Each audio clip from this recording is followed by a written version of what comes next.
యాండి ఏంటి? సాయిబాబా గుడి ఎక్కడో తెలుసా అండి? తెలుసు. ఎక్కడండి? చెప్పను. ముద్ర అంటే మంచి కంపెనీగా, ఎందుకు మానేశావు?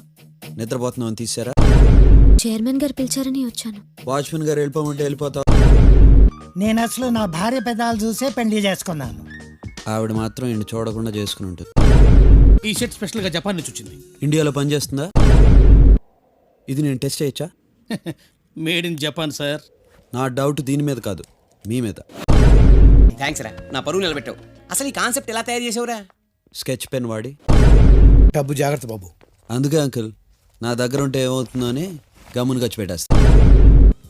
See this one, sir. Bill ఉంది, బట్టలేవి?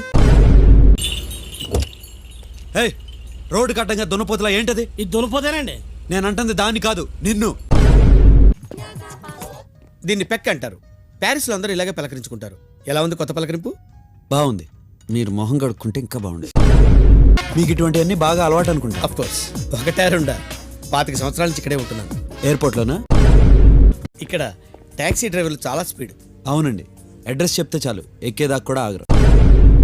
అంటే 850 కింద ఉండాలి, అంటే 845 లిఫ్ట్ లో ఉండాలి. మేము అలా ఉండాలి అంటే మీరు ఇప్పుడు మమ్మల్ని వదిలే. She my wife ఆల్డా. డాల్డానా? దానికి ప్యారిస్ నుంచి పర్ఫ్యూమ్ తెచ్చావా? అబద్ధం చెప్పాను. ఇందాకొస్తూ కోటిలో కొను. సాయంత్రం పార్టీలో కూడా ఇలాగే ఉంటావా? లేదు, వేరే డ్రెస్ వేసుకొస్తాను. అంతర్వేదిలో పెళ్లి అయితే హైదరాబాద్ లో 12 శాతత్వం కాకపోతేనా? పెనం మీద వేసినట్టు ప్లేట్లో పెట్టుకు తింటాం కానీ పొయ్యి మీద తినలేం కదా బాబు.